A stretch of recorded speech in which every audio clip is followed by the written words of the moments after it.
folks. Welcome back. It is Saturday morning, but it's not wrestling with your fatigue from the week. It's not wrestling with your budgets. It's not wrestling with your thoughts. It's wrestling with emotion. I'm Maniac, joined by our crew here. We got, as always, McAdoo, and as always, the specialist, the guru, Mr. Ernie Green. Gentlemen, how are we doing this fine weekend? Great, man. Great. Doing great. We got football on. We got football on today. We have football tomorrow, and then we have Survivor Series tomorrow night. Fantastic weekend, boys. It is literally the cap to a perfect weekend. And speaking of the cap, let's put a cap on the Wrestling with Emotion show real quick and get into the picks percentages before we start talking Survivor Series and the matches we get into it. Ernie makes his debut last week and puts us all to shame with an 8-2 slate. He's up at 80%. I'm now just below that three-quarter mark at 74.4%. And McAdoo now bringing up the rear. McAdoo, you were the lead dog last week, so I'm going to look for you to kind of reassume that role. But we'll see if Ernie can predict Vince and Stanford's craziness. And let's get into it. WWE, McAdoo, I want you to kick this off.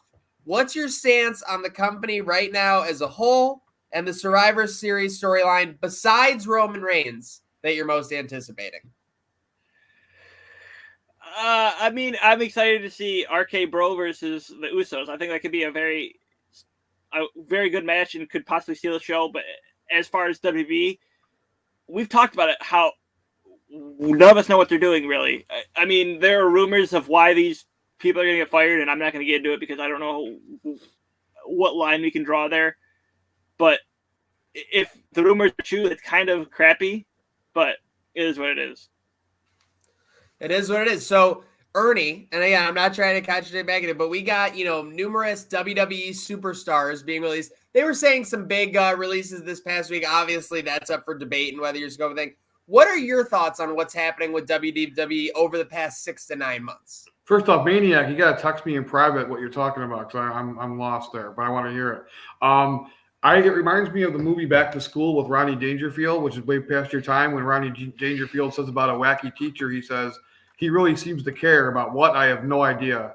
And that kind of, that's kind of like my feeling about WWE right now.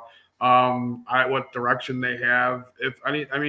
Yeah, we kind of joke around with Maniac about Roman Reigns like winning every single match the same exact way, but like, what is their direction with anything? Like, it's like, even that's all convoluted. It seems like it's like they don't have a plan. They don't know what they're gonna do. They feature somebody on. There it is. Yeah, that's it. That's literally That's somebody. Best movie ever, by the way.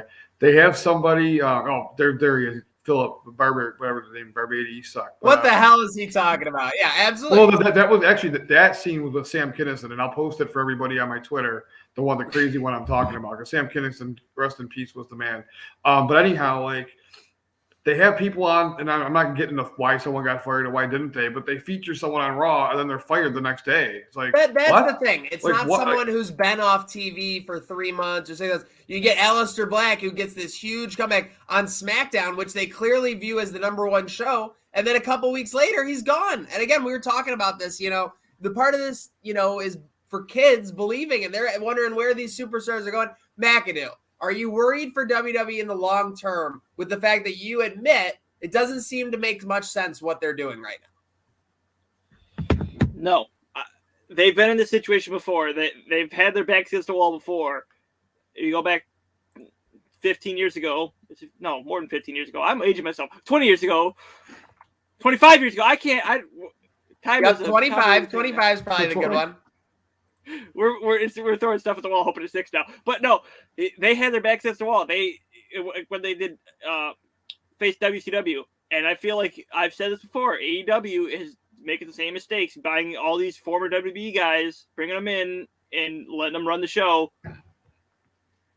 Letting them run the show. I don't know. That's up for debate. But what's not up for debate? Tomorrow night, Barclays Center. WWE Survivor Series, and they need a big show. Let's face it, Full Gear was obviously a pretty big success last week. AEW has kind of catapulted, I wouldn't say into a new era quite yet, but they're definitely on the precipice of a new set of storylines and a new set of adventures in that promotion. So with that said, let's get the picks up and a real quick recap. I know we did it at the top of the show. Ernie picking at 80% after his debut last week. Myself at 74, McAdoo at 72. So let's get it. This is kind of a wild card pick, kind of tough to pick out of 25 potential competitors, but we obviously have some big names here. I mean, do I think that Montez Ford is going to win this? No, I do not. Not to sound ridiculous. But you got guys like Ricochet.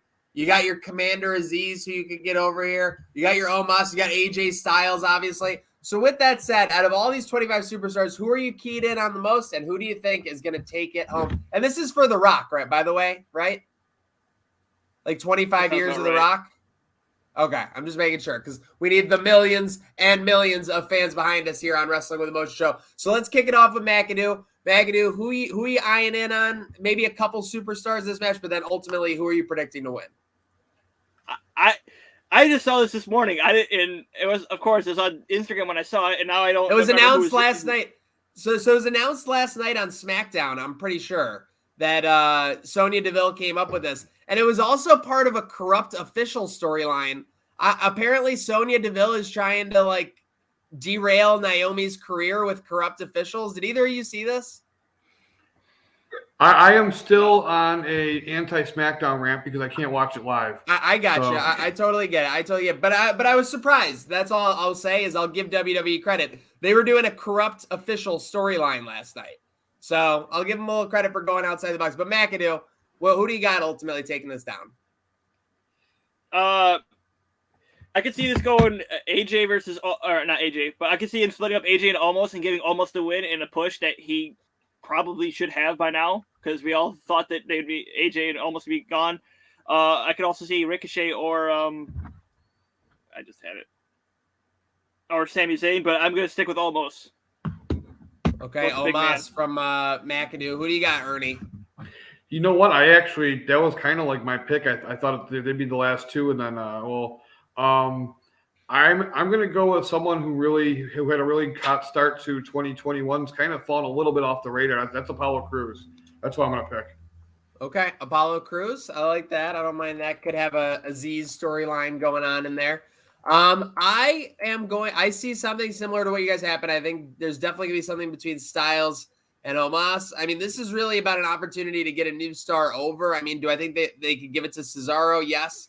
But I think they'd benefit by putting somebody over him. I don't know. Let's go with Ricochet. I mean, it's a 1 in 25 shot.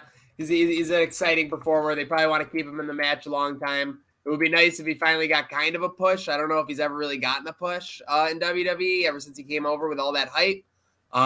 Good opportunity for him to do it here, I guess would be my take.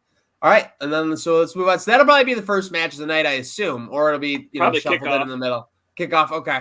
So let's go. So now we got obviously a series of champions versus champions matches, as well as the traditional Raw, SmackDown, Survivor Series match. Well, now it's traditional. It wasn't necessarily traditional 15, 20 years ago. We have Damien Priest as the U.S. champion, who's had a nice run, versus Shinsuke Nakamura, who has defended it once in 3 months or 4 months or something, I guess. That's a little debilitating. But I'll kick this one off. I think that Nakamura is kind of an entity that WWE views kind of already maxed out, whereas Damien Priest is something they can continue to push. I think these two have a very entertaining 15-minute match, but I think ultimately Damien Priest takes it down.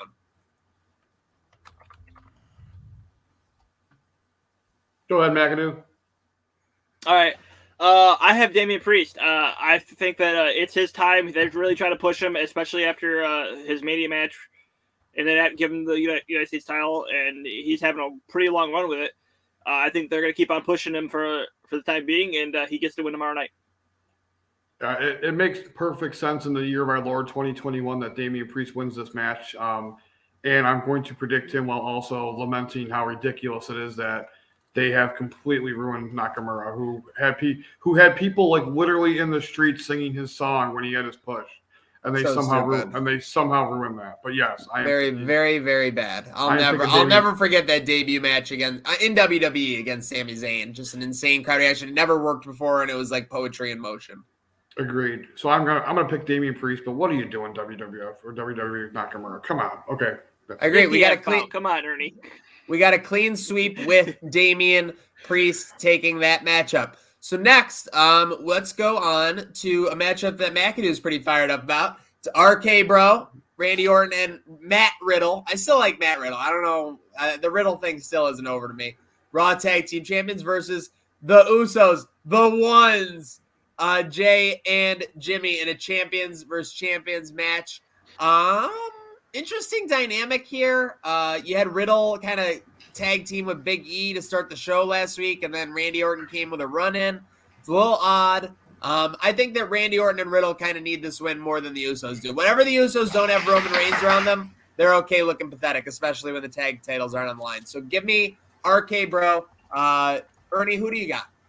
I actually have the Usos because at some point, Randy Orton and Riddle are going to break up and wrestle at WrestleMania, in my opinion. So I think this is going to be the beginning of the breakup, where they're going, that something's going to happen, and the Usos are going to steal it because they're the ultimate chicken shit heels. So I think that's what's going to happen tomorrow. I have to agree with the Usos here with taking this match because I think want to make that table look strong. But for our friend who's not here in Mike Straw, I got to give him a bro. He hates Riddle? What's going on? No, he loves Riddle. Oh, okay. I was gonna say, how do you hate Riddle unless you're like anti-marijuana or something? That damn hippie lettuce. He's damn with the country with the rock and roll music. Oh god, like you're. My goodness, yes, Riddle very difficult to hate, especially after he just forgets his line in a segment with Asuka and he just scoots off into the distance. It's an unbelievable move. Okay, speaking of unbelievable moves, last night we had Sasha Banks facing off against Shotzi Blackheart and then attacks her after the match despite a handshake, despite saying they're on the same page for Team SmackDown. We got Team Raw, Bianca Belair, Rhea Ripley, Liv Morgan, Carmella, and Queen Zelina versus Sasha Banks, Shayna Baszler, Shotzi, Natalya, and Toni Storm. To me, actually, I'll go last on this one. McAdoo, kick us off. Yeah, this is one of the two that I have trouble with, because they're going to 50-50 book this, and for so people annoying. who say, "Oh, you're just I that's not the correct use of the term, but I'm using it here because it's kind of right. They're gonna split this, and I could see this one and the men's one going either way. But I'm gonna go with the SmackDown women here because I think it's Toni time. She will be the lone survivor, and she'll win it for SmackDown. I think what they should do is have Team Raw win and have Bianca look like really, really, really big because she was hot. She could be one of the best wrestlers in the company, and they just completely derailed it for absolutely no reason. So dumb. It's so dumb. And for that reason, I'm picking Team SmackDown because there's 0% chance it's going to happen. And the thing about it being so dumb, again, not to harp on another SS event from WWE SummerSlam, but they could have easily wrestled a 15 to 18 minute match in there and just have like a chicken shit thing by Becky to win it instead of just the quick 30 seconds she was caught off guard. Just very silly. So, all right. So you guys got that. So wait, you're taking Raw, right, Ernie? I'm taking SmackDown. Oh yeah, that's right. Okay, Becky, who'd you take? I'm sorry for the sheet. She's SmackDown. Also. Okay. With that said, I understand what you guys are saying, but I just think that Raw has a better team, more stars, better opportunity to put over. Queen Zelina has momentum, who's kind of like their fifth. I'm going to take Raw with a chance to gain a pick on everybody. That's my kind of pick. Oh, I agree with you 100%, but that's why I'm picking SmackDown because of WWE. Yes, I actually thought you were going to do that with the Damien Priest when you were leading that Damien Priest makes so much sense. I thought you were definitely going to go Nakamura then. If it wasn't Nakamura, I would have, but they just seem to they hate Nakamura. Yeah, they have like a shit on Nakamura fetish, no matter how over he is. Absolutely, could not agree more. Hey, so speaking of shit on, the internet was absolutely shitting on Charlotte Flair a couple weeks ago. Rumor is she gets booted out of SmackDown, has to be escorted out of security. I will give WWE credit. Because if that story wasn't true, they have found a way to get me excited for the 98 Becky Lynch Charlotte Flair match. Essentially with nothing on the line but pride here, but that makes it feel like it's all the more important. With that said, I think WWE, if I'm not crazy, it feels like if you're looking at Becky Lynch and Charlotte Flair and who's going to be here for another 2+ years, it seems like Becky Lynch is the much safer bet to me right now in this climate of what's going on. So using that logic, I think they have an epic match. I think they probably do some things maybe they haven't done before in their matches before. Maybe like one of them puts one through a table or something like that. And I think that Becky Lynch comes out on top. Ernie, who do you got? I agree with you. Didn't they have a tables match at the women's pay-per-view with Evolution? Did they have a tables match? It was the last woman standing match, and I think. Oh, last woman standing. Okay. Okay. Cool, Okay. yeah. And they went But through they a table. I'm just saying. I think that like whether it's into the crowd or something like like Sasha did with Charlotte Flair or something, or I don't know. Yeah, I don't know. But they both put on masks like Roman did in that one segment. But yes, I think that we see something in this match that we haven't seen from them before. I think long term, and it was proven in 2019 before she got pregnant. In 2020 is that Becky's the real star. They can try to push Charlotte down our throats all they want, but the crowd. That's one like when Becky turned on Charlotte, they honestly expected the crowd to boo, and the crowd absolutely lost it in favor of Becky because number one, they like Becky, and then number two, people are just sick of Charlotte. And Becky manages to keep herself fresh with her momentum. Like even whether she's a face or a heel, she's really good. I'm gonna pick Becky here. I think of all the things they've done wrong, I think the one thing they've done right is realize that Becky's their meal ticket in the women's division. Yeah, as much as I hate to say this, Becky Lynch is the fan favorite for everyone. I don't understand why. You want to talk about being have someone shoved down your throat? It's Becky Lynch. She's had the title for how long? You take out that when she left last year to this year, she's had a title ever since WrestleMania 35. The whole time she's been active. So that's fair. It's fair to be frustrated with that. But this is only her first heel run, essentially. In the eyes of the fans, yes, but she was supposed to. And dare I say, it's almost being reacted to similarly to Reigns's when for those first couple months it was like a little odd, it was a little stale, and then he kind of picked up momentum with the head of the table, realigning with the Usos and everything. So I'm interested to see where they go with it, but it's a clean sweep for Becky Lynch. Very interested. Would both of you wager that Charlotte is still on the WWE roster come Backlash 2022? When is that? That would be next May, after WrestleMania.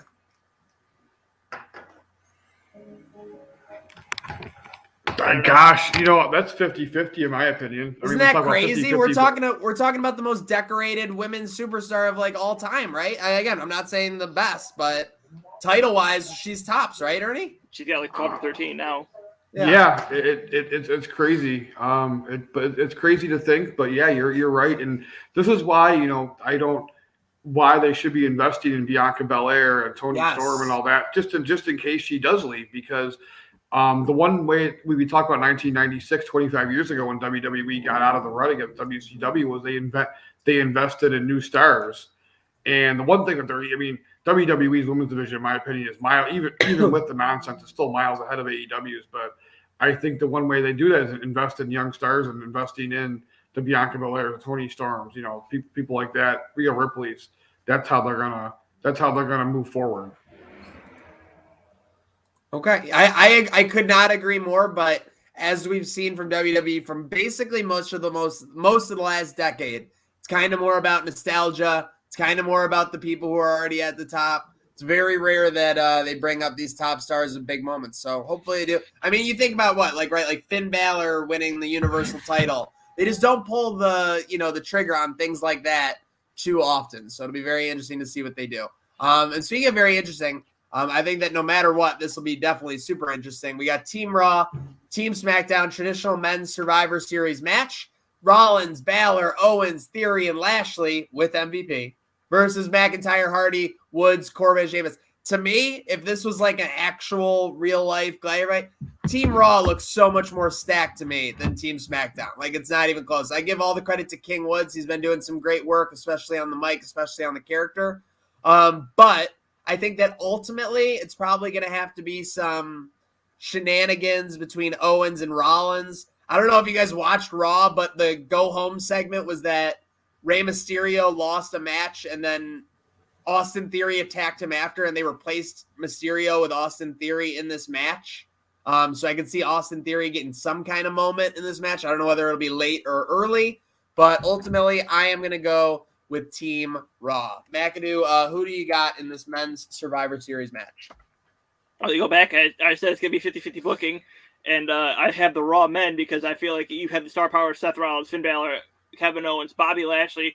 They should push you to that win over McIntyre, Hardy, Woods, Corbin, and why is Sheamus in this match? I don't like it. It's just one guy. Because if we don't have Sheamus in this match, McAdoo, how the hell are we going to get Madcap Moss ringside? Fair. I'll give you that. Was that a real name that I even just said? Madcap Moss? I think it's what his name is. I was only half paying attention last night when I was watching SmackDown. No, he's literally it's Riddick Moss, who's now Madcap Moss. Yeah, I saw that, and I just put. And by the way, Riddick Moss is a pretty good wrestler standing alone. Yes. And he really. I remember back in the NXT days, him and that Tino Sabatelli who got released. They had a really kind of decent tag team. You know, they come for they didn't really do a lot on TV, but they were fun in house shows. I'm not sure. I mean, McAdoo, are you done? I don't want to interrupt. Yeah. Okay, I'm gonna go Team Raw. Again, talking about the young stars that they should start working up. Austin Theory is pretty much the epitome of who I'm talking about. So hopefully they give him a moment. There's just so much talent on this team. I can see them doing the whole they can't work together, so SmackDown wins thing. But Raw should win this, and I hope Austin Theory has a good moment or two. Most definitely. I mean, let's face it, both these women's and men's Survivor Series matches, if you're WWE, you need to make some stars out of them, plain and simple. And I get maybe you do already have some in the form of Rollins, Balor, Owens, McIntyre, Hardy, and Woods, but we got to get Happy Corbin over. I mean, again, the character has been pretty interesting and pretty funny, but they did that. Don't forget with Keith Lee 2 years ago. I know it's and he's not even So that's why it's so frustrating, and I'm not going to rant about it forever, but. Everything is so fleeting, right? When you see someone get a push on AEW, they're going to be getting a push for the next 2 months or on, like 1,000%. How many times in WWE have we seen over the last 10 years Cesaro have a good month, Nakamura have a big win, and then nothing ultimately comes of it? So it's very frustrating, but hopefully the urgency that WWE will have developed from AEW, even though they don't sound like they're very urgent about it in their earnings calls where they're talking about profits and everything, and not street profits. We'll see how they react. But it's time. It's main event time. McAdoo's fired up. We know his pick. We got Big E, the WWE champion, the face of the WWE technically, versus Roman Reigns, the Universal champion, with Paul Heyman, obviously his advocate. Champion versus champion match. McAdoo, why don't you kick us off with your pick? I'm very interested to see your input on this match. You think it's going to be a 25-minute classic and Big E goes over? Oh, you know me so well there, bub. No, not at all. Reigns is going to obviously take care of business here. I don't know why this is even a question. They're just going to feed – Reigns is going to be fed another big superstar in the name of Big E. And Reigns – I mean, you can't say enough about Reigns. Yeah, you can, but you – Oh, they have. Yeah. I don't think – and – you know, I don't think for better or worse, and I don't blame this on Reigns, I blame this on WWE. They don't know how to do anything else but to have him wrestle, almost lose a match, have the Usos come in and try to screw him over, and then he wins the match. He's not putting the matches together. That's WWE, so I expect that. I do want to say Big E's run as champion has been fantastic, and I think I said this in the AEW thing last week, was that Big E did the announcements at the Wilder Fury fight. He introduced them similar to how they introduced the Super Bowl contenders. They have, you know, at the game, they have like The Rock do it, and he announced them both. And it was universally, no pun intended, it was universally like everybody loved it at Press Row. The fans that I saw loved it. Like, who's this guy? This guy's awesome. He has great personality. He can wrestle. He's got power. Like, I just really, really think that this is a guy that can build a company around also with Roman. So I hope that they make him look strong at the same time, because I don't. And by the way, I also read that Vince didn't want him to do that because God forbid anybody does something fun. So stupid. Yeah, literally so stupid. What has happened to visit? Wasn't the whole thing when WWE, it was supposed to be like synonymous, even though it's sports entertainment, with major sports, right? That's why you would have to do. That's why you would do drafts. That's why you would do, you know, all these things. And now you have an opportunity to literally blend your guy into the top fight that everyone's talking about, and you'll be upset about it. It just makes no sense to me at all. Well, that's the thing. They call it sports entertainment so they can have Tyson Fury wrestle a match, or Stephen Amell wrestle a match, or back in the day when it first started, Mr. T. Hey, All credit to Bad Bunny. He was dominating last year. Hey, Bad Bunny was fantastic, and every single person in WWE praised him for his how hard he worked and whatnot. So everybody praised him for that. But that's the sports entertainment part. So why, back in the day, Hulk Hogan, Rock and Wrestling Connection, like they were all over MTV. The war to settle the score between him and Roddy Piper was literally on MTV.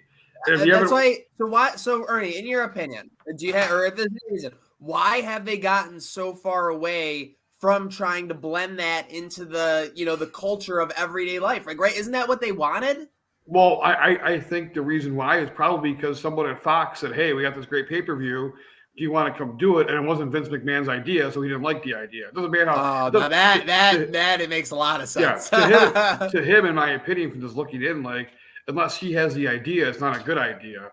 But I'm not sure if you guys watched the fight or if you've seen the intros, but he did such a great job with that. It was amazing. Everybody loved him, and then he was in the crowd, and people were taking pictures. And he's just such a great guy. It was just like such a great idea, and they didn't want him to do it. I'm like, you are stupid. I don't even know how else to say it. I don't even like using that word, but yeah, it was stupid.